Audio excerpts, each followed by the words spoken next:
విలాప వాక్యాలు 1వ అధ్యాయం 8వ వచనములో పాపాన్ని బట్టి కరువు వస్తుందంట.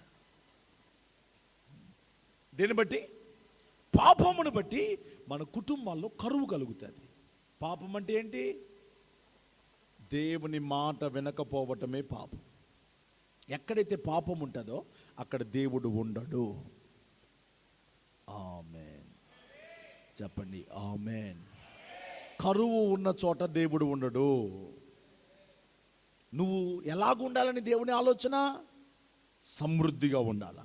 దేవుడు నిన్ను ఎట్లా చేశాడో సమృద్ధిగానే చేశాడు. నో డౌట్, నో డౌట్ అనండి. అసలు ఆలోచించే పని లేదు, అనుమానించే పని లేదు. నిన్ను సమృద్ధిగానే చేశాడు. నీకై నువ్వు శాపంలోకి వెళ్ళొద్దు, నీకై నువ్వు కరువులోనికి వెళ్ళొద్దు. దేవుని కలిగి ఉండి ఆయన మాట విను. దేవుడు నిశ్చయముగా నిన్ను ఆశీర్వదించునుగాక.